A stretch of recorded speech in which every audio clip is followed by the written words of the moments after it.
오늘 우리 친구들과 함께 볼 말씀은 고린도후서 13장 11절로부터 13절까지 말씀입니다. 고린도후서 13장 11절에서 13절까지 말씀. 제가 가진 성경책은 신약성경 300쪽에 있습니다. 고린도후서 13장 11절에서 13절까지. 네.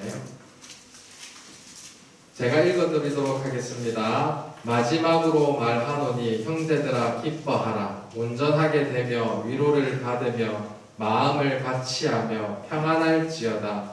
또 사랑과 평강의 하나님이 너희와 함께 계시리라. 거룩하게 입맞춤으로 서로 문안하라. 모든 성도가 너희에게 문안하느니라. 주 예수 그리스도의 은혜와 하나님의 사랑과 성령의 교통하심이 너희 무리와 함께 있을지어다. 아멘. 오늘 이 말씀을 통하여서 우리 친구들에게 또 위로하고 격려하기는 정말 기뻐하시길 바랍니다. 또 위로를 받고 마음을 같이 하길 원합니다. 평안하시길 원합니다. 그 이유가 평강의 하나님이 저희와 함께 하시기 때문입니다.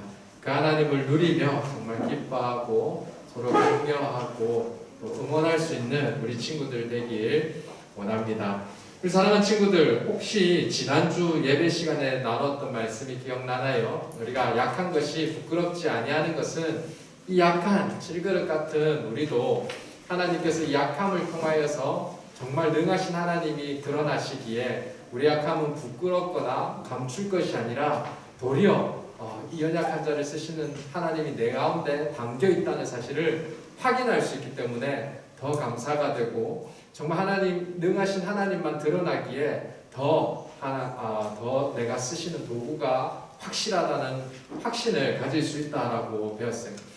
우리는 정말 약한 것이 늘 숨기고 싶고 부끄럽고 맞죠? 그런데 오늘 말씀해 보니까 바울 같은 바울도 자신의 약점들이 있음에도 불구하고 쓰셨다라는 고백을 통하여서 그것이 자랑이 된 것을 통하여서 우리도 도전받는 일들이 되었습니다. 계속해서 오늘 말씀도 이어지는데 우리 친구들은 그렇다면 우리의 약함이라든지 또 우리가 또 겪는 고난이 여전히 자랑이 되고 있습니까? 한 가지 예로 한번 설명해 볼게요. 어느 날 친구들이 학교에 교실에 막 들어가려고 하는데 수근수근 소리가 들리는 거예요. 그 소리를 들어보니까 막 내 이름이 나오는 것 같은데 별로 좋지 못한 내용인 것 같아요. 약간 수상한데 내가 막상 가까이 간다라고 했을 때 그 친구가 내가 가는 것을 알고는 갑자기 조용해지는 거예요. 누가 봐도 이거는 내 뒷담화인 거예요. 여러분 그랬을 때 여러분들이 어떻게 행동할 것 같습니까?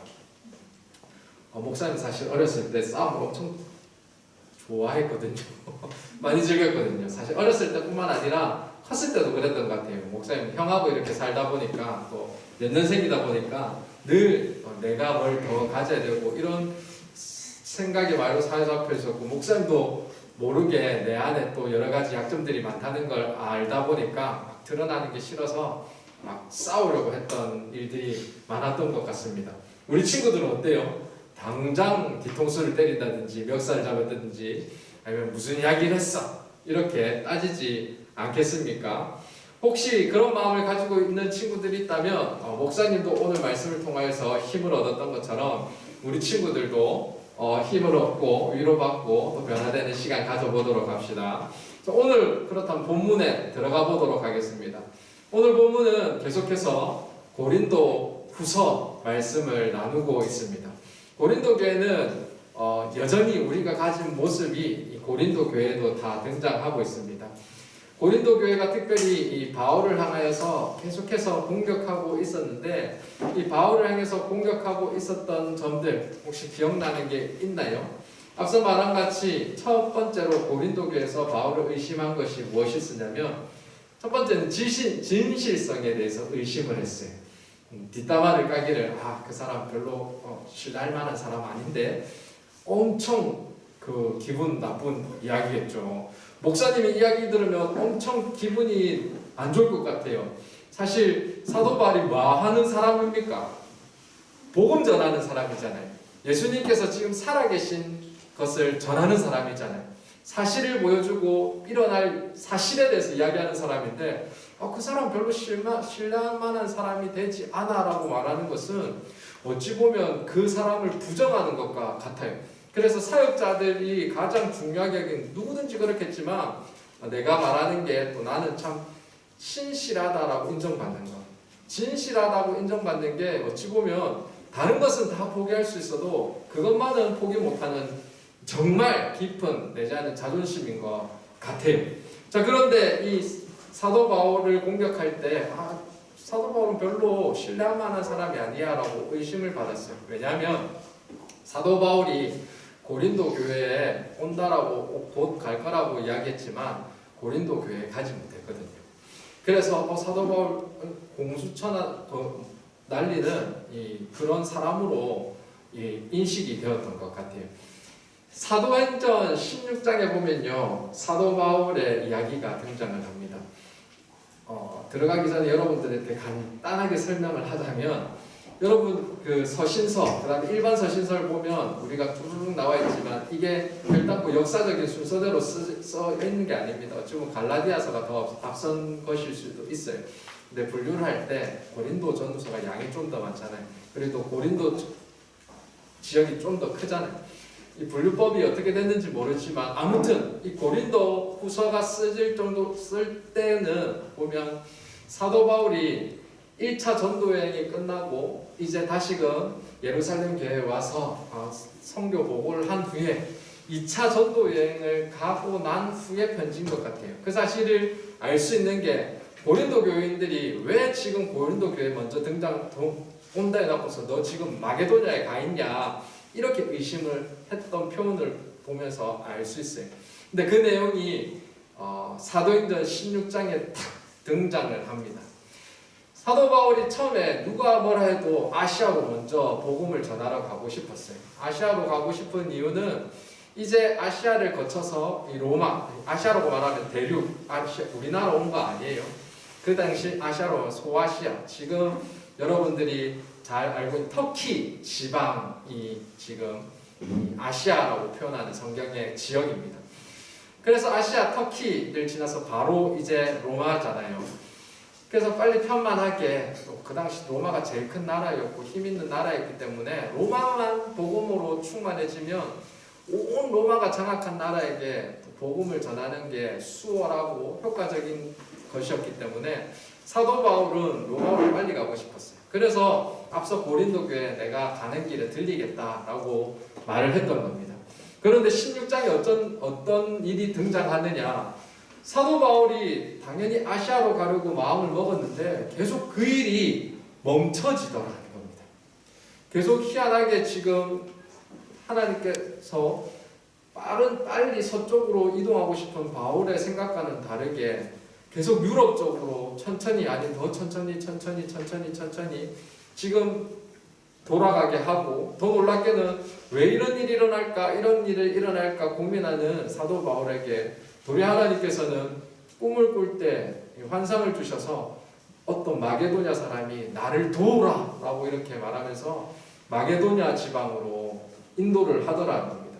그래서 사도 바울이 왜 그런 일이 일어나는지 잘 모르겠지만 하나님께서 인도하심을 따라서 당장에 하고 싶은 내 의견보다, 내 계획보다 이렇게 돌아가는 일들이 일어나더라는 겁니다. 그래서 마게도냐에 가서 소녀도 복음 전하고 감옥에 갇혀서 그 빌립보 지역이 다시금 주 예수를 믿으라 그리하면 너와 내 집이 구원을 받으리란 사건도 일어나게 되는 일이 일어났습니다. 사실 그렇잖아요. 내가 진실하지 않은 게 아니라 여러 가지 상황과 여건 때문에 잘못된 일이 일어날 수가 있어요. 친구한테 어제 약속을 했어. 그런데 갑자기 엄마가 너 지금 너무 또 공부 열심히 하지 않는 것 같아. 너 오늘 외출 금지야. 이래서 친구를 못 만나게 했어요. 그런데 그 다음날 친구가 너 어제 약속해놨고 이래. 나 다시는 너 안 만날 거야. 이러면 어떤 마음이 생길까요? 너무 상처가 되고 넌 내 마음도 못 알아주고 내가 너 봐준 게 얼마나 되는데 너는 이거 하나 못 봐주느냐라는 마음이 생겼을 것 같아요. 근데 앞서 말한 바와 같이 바울은 그것하고는 훨씬 차원이 넘는 사람이에요. 지금 복음을 전하는 자인데 이 진정성을 의심받는다는 것은 정말 너무나 수치스러운 일이었던 것 같아요. 그런데 이것도 자신이 게을러서 빨리 아시아 지역에 못 간 것도 아니고 문제가 있어서 한 것이 아니라 하나님께서 그 길을 막았는데도 불구하고 지금 사도 바울은 여기에 대해서 왈가왈부하지 않더라라는 겁니다. 왜 그렇게 사도 바울이 이것으로 따지지 않았을까요? 나중에 한번 다뤄보도록 하겠습니다. 고린도후서에 또 뭐가 문제? 사도 바울을 무시했느냐? 앞서 지난주에 말한 바와 같이 사도성에 대해서 의심했잖아요. 예수님의 제자도 아니고 예루살렘 교회 어떤 뭐 추천서도 없는데 자기 마음대로 돌아가면서 사도라고 말하는 것을 받아들일 수도 없다. 그런데 이 사실에 대해서는 지난주에 나온 것과 같이 그저 약함, 나의 증거는 내가 고난 중에서도 이를 감당하는 것. 나는 정말 너무나 연약하기 때문에 내 입술에 예수 그리스도밖에 등장하지 않기 때문에 누가 봐도 예수를 전하는 사도일 수밖에 없다라고 말한 적이 있어요. 이 일에 대해서도 너희들 왜 그걸 못 믿느냐? 내가 가진 재능을 봐라, 은사를 봐라. 그렇게 따지지 않더라는 겁니다. 왜 사도 바울이 그렇게 따지지 않았을까? 또 사도 바울을 여전히 공격하고 있었어요. 고린도후서 13장 끝날 때까지도 계속해서 사도 바울을 공격을 해요. 12장 21절에 보면 20절 21절에 보면 계속해서 그들이 어떤 이 공격을 했는지 나와요. 시기, 분내. 사도 바울이 자기 사역을 감당하기 위하여서 현금을 요청을 했는데 이것을 통해서 사도 바울이 물질에 집착한다고 오해했던 것으로 또한 보입니다. 너무나 큰 공격이죠.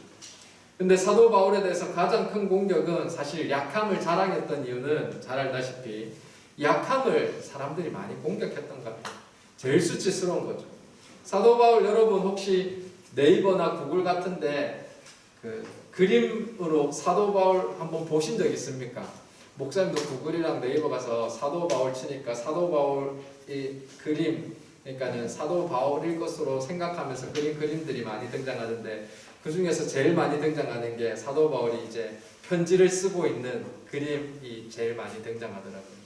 근데 그 그림에 보면 사도 바울이 어떤 사람으로 등장합니까? 조금 다르게 조금씩 상상해서 그렸기 때문에 조금씩은 다르지만 사도 바울의 공통점이 하나가 있어요. 뭔가요? 잘 모르겠죠. 대머리였어요. 대머리로 다 그려졌어요. 우리 남자들이 맞죠? 제일 마음에 신경 쓰는 게 우리 여자친구들은 정말 좋은 줄 아세요. 남자친구들은 이제 머리카락 빠질 때마다 안 그런 게 아직 어려서 엄청 걱정을 하거든요. 이마가 넓어지면 나도 나중에 아빠처럼 할아버지처럼 되지 않을까 이런 고민들이 많을 거예요. 목사님은 그런 고민은 없는데 목사님 할아버지가 약간 눈썹이 호랑이 눈썹이었거든요. 그 눈썹이 길게 자라더라고요. 목사님 뜬금없이 한 가닥씩 길게 나올 때마다 할아버지처럼 될 것 같다라는 생각을 많이 했는데 사도 바울을 공격을 할 때 외모를 많이 지적했던 것 같아요. 겉으로 보이는 것. 겉으로 보인다는 것은 우리 눈에 보이는 얼굴 뭐 그런 것일 수도 있고 사도 바울의 그 음성이라든지 그리고 목소리 크기라든지 아니면 맞죠? 말을 얼만큼 조리 있게 하는가에 대해서 많이 공격을 했던 것 같아요. 목사님도 엄청 공격 많이 받아요. 목사님이 설교 하면 못 알아듣겠대요. 못 알아듣는다는 말도 못 알아듣더라고요. 목사님 하루는 내 말 무슨 말인지 알아듣겠나? 이러니까는 못 알아듣겠나? 하니까는 이게 못 알아듣더라고요. 근데 목사님 그게 사투리인지 몰랐어요. 목사님이 군대를 면제를 받았었는데 목사님 그래도 군대를 가야 된다고 생각이 들었었어요. 그래서 군대를 지원을 하면서 군대를 갔는데 지원 동기에다가 이랬었어요. 사투리를 고치기 위해서. 그만큼 목사님도 엄청 사투리에 대해서 스트레스를 받았어요. 서울 쪽에는 나는 못 갈 것이다 이런 마음이 많았고 부산 사람들도 내 말을 못 알아듣는데 나는 부산 사람인데 다른 사람들은 누가 내 말을 알아들을까 이런 생각을 많이 했어요. 여러분 목사님 말 잘 알아듣겠어요? 못 알아듣겠나? 아, 못 알아듣고 있구나. 그런데 지금 사도 바울도 멋도 없고 말주변도 없다는 것을 트집을 많이 잡았던 것 같습니다. 앞서 말한 바와 같이 사도성도 의심하고 진실성도 의심하고 그리고 무엇보다도 외모적인 것으로 막 공격했다. 얼마나 마음이 상할까요? 목사님도 나는 키 작다고 생각해 본 적이 없는데 우리 집 막 맞죠? 싱크대 손 다 잘리고 맞죠? 의자 하나만 사다리 하나만 있으면 못 올라갈 데가 없는데 요새 맞죠? 많이 커가지고 목사님 옷이 100이거든요. 그래서 아무거나 입으면 다 맞거든요. 그래서 괜찮은데 이렇게 공격을 받으면 자신도 모르게 마음이 상할 수도 있고 또 사도 바울 같은 경우는 자기의 유익을 위하여서 자기의 이익을 위하여서 사역을 한 사람이나 이런 사람도 아닌데 여러 공격이 있으면 목숨도 잃을 뻔한 사람인데 많이 상하고 그만하고 싶을 때가 많이 있을 것 같아요. 그런데 사도 바울은 이에 대해서 도리어 공격하지 아니에요.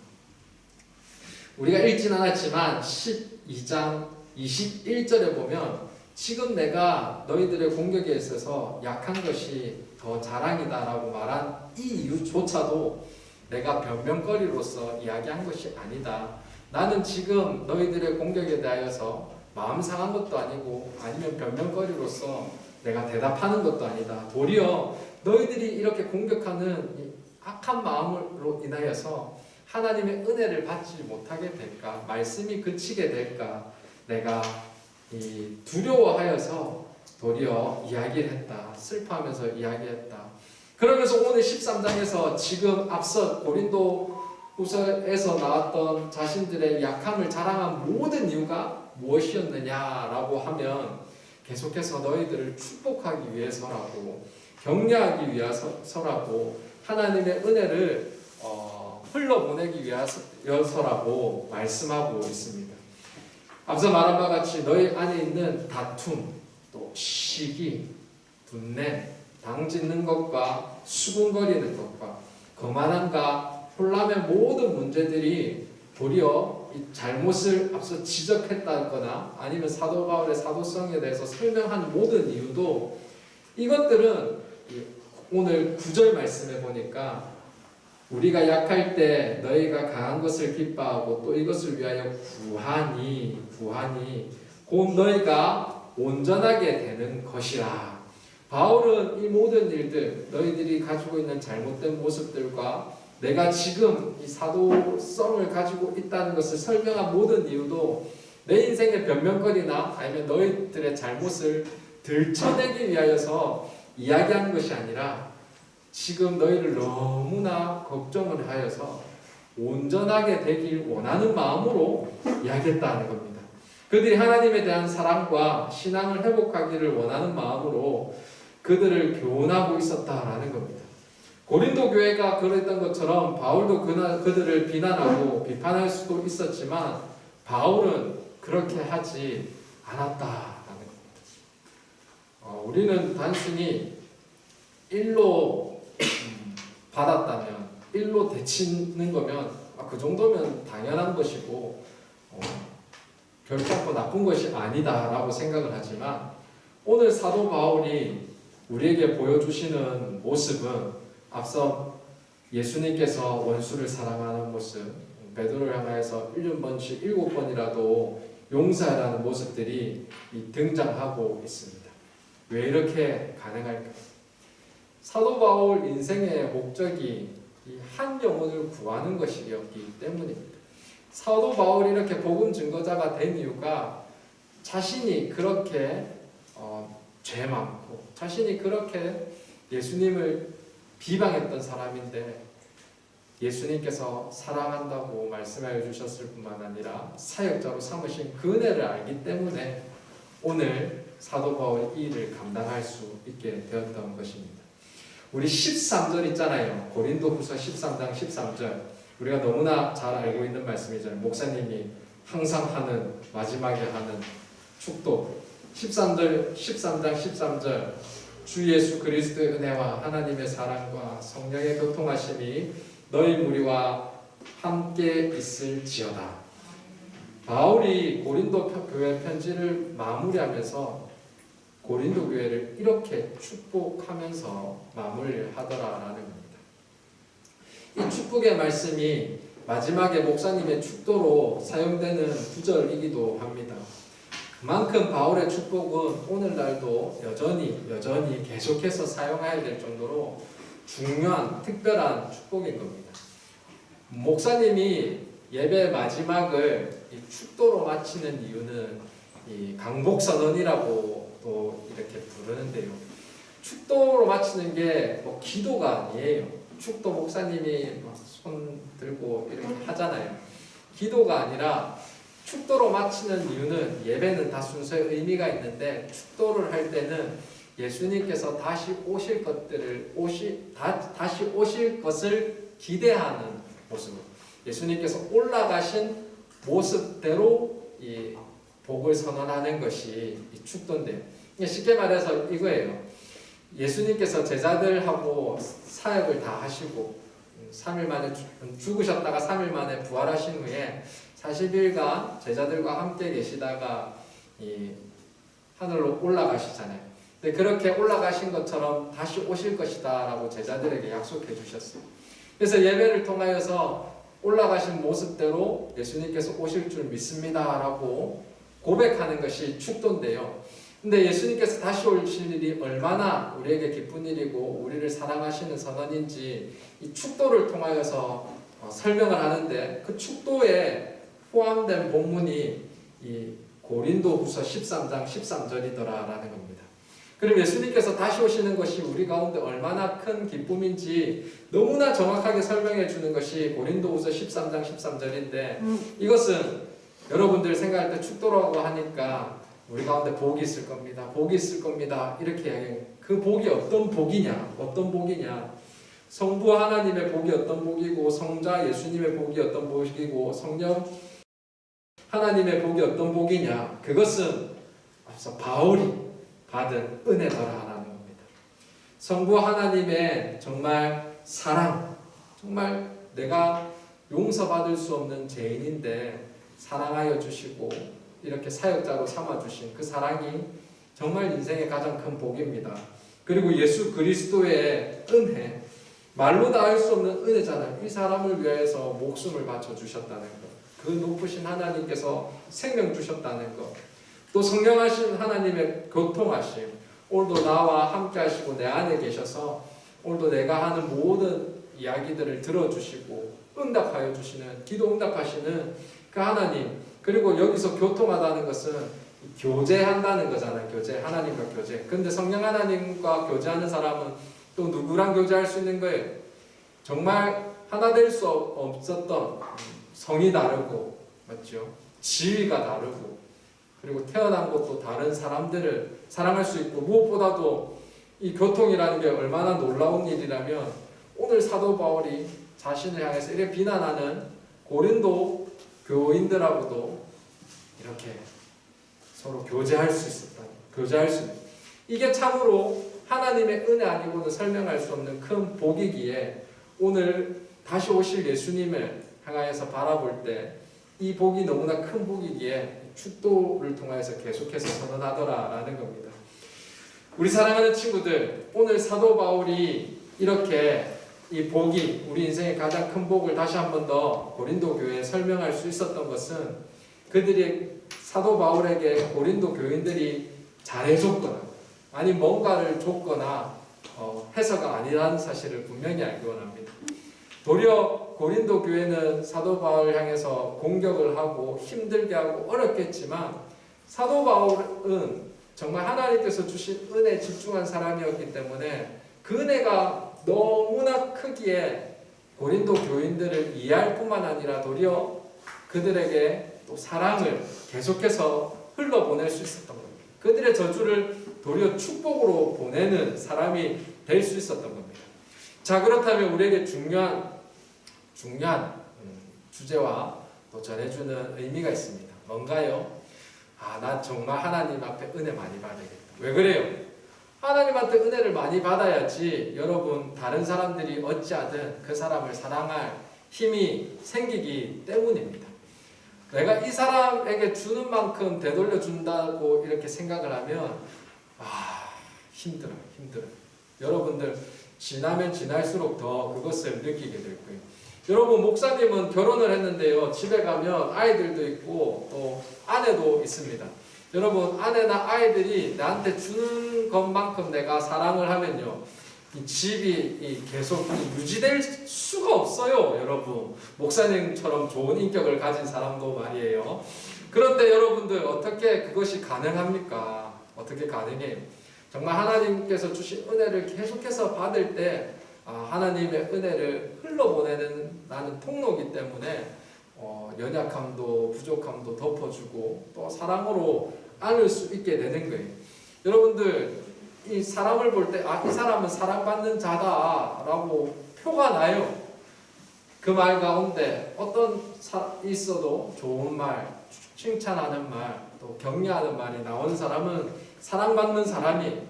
근데 그 사랑 하나님 앞에 받을 때 사도 바울처럼 어찌 보면 그 강력한 그 고린도 교회 공격 속에서도 이겨낼 수 있는 거예요. 우리 친구들 입술 가운데 이렇게 축복의 말들이 넘쳐나기 원합니다. 하나님의 은혜가 충만해져서요. 하나님의 사랑이 충만해져서요. 정말 악을 악으로 갚지 아니하고 선으로 악을 이길 수 있는 은혜들이 저와 여러분들 가운데 있길 간절히 소망합니다. 여러분들 또 누구보다도 이 낮은 자존감에 머물러 있지 않기를 원합니다. 내가 나를 보면 그래 그렇게 생각할 수도 있겠다. 저 친구가 나를 뒷담할 수밖에 없겠다. 내 생각해보니까 그래 내 키 작은 거 맞고 내 가난한 거 맞고 내 부족한 거 맞고 내 멍청한 거 맞네. 내 또 게으른 거 맞잖아. 할 수 있어요. 근데 내 자신 그 연약한 가운데서 그치는 사람은 안타까운 사람이에요.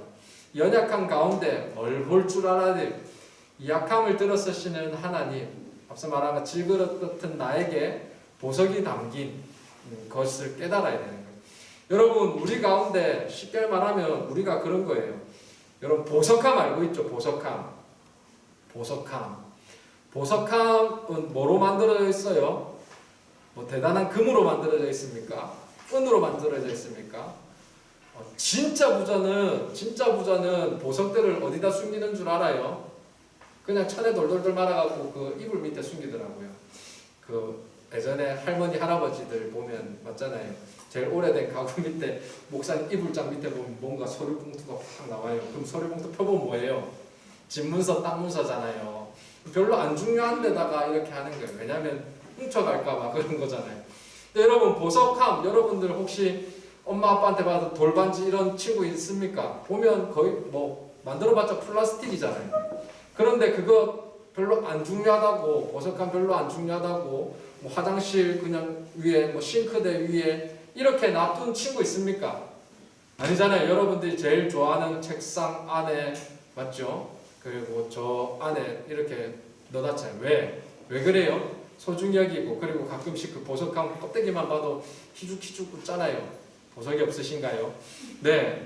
여러분들 그런데도 불구하고 그렇게 하는 이유는 그 안에 내가 제일 소중한 것이 담겨있다는 것을 알기 때문에 보석함이 너덜너덜한 보석함이다 할지라도 좋아하잖아요. 즐거워하잖아요. 마찬가지입니다. 이 연약한 가운데서 내 안에 예수 그리스도가 있다는 사실을 안다면 내 연약함이 약점으로 보이지 않고 도리어 흐뭇한 것으로 볼 수 있습니다.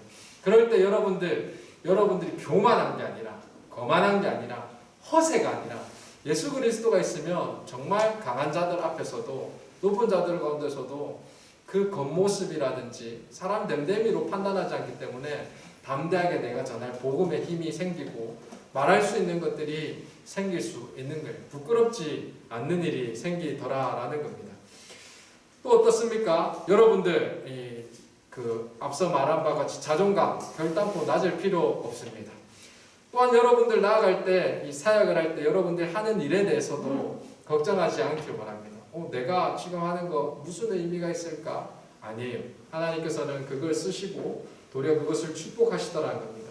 여러분들이 선한 영향력으로 이끌어 나가려고 세상을 바꿔 나가려고 하는 모든 도전들 하나하나가 여러분들을 기히 쓰더라라는 겁니다. 여러분, 선한 경쟁력으로 세상을 바꿀 때 뭔가 대단한 일을 할 수 있을까요? 여러분들이 뭐 대단한 일이 할 수 있을 거예요? 아니에요.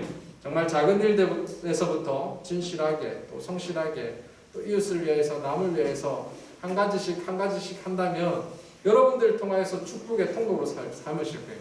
바울 어찌 보면 바로 아시아로 가지 아니하고 머물러서 정지한 것처럼 저 사람 그렇게 능력 있게 빨리 로마로 갈 것 같은데 이제 저 마게도냐 쪽 갔네. 별로 뭐 능력이 없는 것 같아 라고 이렇게 할 수 있어요. 사람들 비난할 수 있죠. 근데 그랬었나요? 아니요. 사도 바울을 통하여서 유럽이 또 교회로 다 성장되는 놀라운 일들이 일어났던 거예요. 여러분 할 수 있는 곳에서 성경을 쓴다든지, 여러분 할 수 있는 곳에서 내가 친구를 돕기 위하여서 좋은 칭찬의 말들을 하나씩 한다든지, 약속한 것들을 잘 지킨다든지, 아니면 여러분이 빛과 소금으로서 내가 받은 용돈의 얼마를 하나님께 드리고 친구를 구하는 데 섬기는 이런 일들, 하나의 약속들을 내가 해나가면 별것 아닌 것 같아 보일지라도 하나님의 큰 일들로 삼으시더라는 겁니다. 그래서 나는 별것 아니야, 별로 하는 게 없어 라고 하는 것이 아니라 오늘도 하나님께서 역사하시고 도리어 놀라운 일들로 이루실 거야 하면서 여러분들의 사역에 힘있게 나아갈 수 있는 일들이 일어날 줄 압니다. 오늘 다시금 바울의 축도를 기억해냅시다. 주 예수 그리스도의 은혜와 하나님의 사랑과 성령님의 교통하심이 너희 무리 함께 있을지어다. 이 축복의 말은 자기를 축하하는, 격려하는, 잘해주는 사람에게 한 것이 아니라 여전히 핍박하고 여전히 의심하고 여전히 다른 이야기하는 사람에게 사랑의 실천으로 선언했다라는 것을 기억하며 나갑시다. 그 모든 이유는 자신에게 부어주신 은혜, 자신을 사용하시는 하나님의 사랑, 또 여전히 나와 함께 계셔서 누구보다도 격려해 주시는 또 성령님 때문에 이렇게 고백할 수 있었던 것을 기억하면서 나의 모든 자존감도, 나의 모든 일함도, 나의 모든 또 성품도 내가 주어진 환경이나 상황이나 여건이나 또 다른 이들을 통하여서 나타나는 것이 아니라 하나님의 사랑으로 가능하다라는 사실을 기억하셔서 더 하나님, 나도 그 은혜 알기 원합니다. 나도 그 사랑 늘 부어주십시오. 그리고 그 사랑으로 오늘 하루도 좋은 성품의 사람으로, 귀한 사역의 시작을 가지는 사람으로, 또 예배하는 친구들로 살아가는 우리 중등부 친구들 다 되길 간절히 소망합니다. 우리 시간 기도드리겠습니다. 하나님, 오늘 고린도 후서의 말씀을 통하여서 특별히 사도 바울의 여전히 축복하는 입술을 통하여서 그가 축복한 이유는 하나님께서 은혜를 주셨기 때문에, 예수님의 사랑을 알았기 때문에, 성령님께서 오늘도 다스려 주시고 함께 해 주시기 때문임을 깨닫게 하여 주시니 감사합니다. 하나님, 이전에 그저 나에게 행하는 대로 싸움이 많았던 저희 모습들을 회개합니다. 남들이 불평할 때 저희들도 불평하였고, 남들이 또 염려와 걱정 가운데 좌절하였을 때 저희들도 좌절이 많았던 것들을 이 시간에 회개하며 나아갑니다. 이 흠 많고 또 하나님 아버지 각진 저희들 인생 가운데 사도 바울에게 찾아오신 주님께서 또 여전히 찾아와 주셔서 저희 인품을 하나님 성령님 닮은 인품으로 변화시켜 주시고, 또 저희들도 축복의 통로로 나아갈 수 있는 은혜들을 허락하여 주시옵소서. 사도 바울이 이렇게 또 축복하는 모든 사역들을 감당하여 주신 것은 여전히 하나님께서 힘주시고 역사하여 주셨음을 기억합니다. 조금 천천히 가는 것 같아 보일지라도, 조금 아무것도 눈에 들어오지 않는 사역일지라 하더라도 하나님께서 붙들고 계심에 늘 담대하게 전할 수 있었던 것처럼 오늘도 정말 저희들 하나님 바라보고 말씀 바라보고 조금씩 걸어나갈 수 있는 저희들 되게 하여 주시옵소서. 할 수만 있다면 있는 자리에서 또 하나님 영광 돌리기 위해서 최선을 다하게 하여 주시고, 사랑하는 친구들을 구원하는 복음 전파 사명을 감당할 수 있도록 내 입에 사랑의 말들을, 복음의 말들을, 말씀의 말들을 부어주시며 또 사랑의 행동을 할 수 있는 힘과 용기가 넘쳐나는 저희들 되게 하여 주시옵소서. 늘 하나님의 사랑과 주님의 은혜를 구하며 나아갑니다. 성령님의 동행하심을 구하며 나아갑니다. 주님 역사하여 주시옵소서. 예수님 이름으로 기도드립니다. 아멘.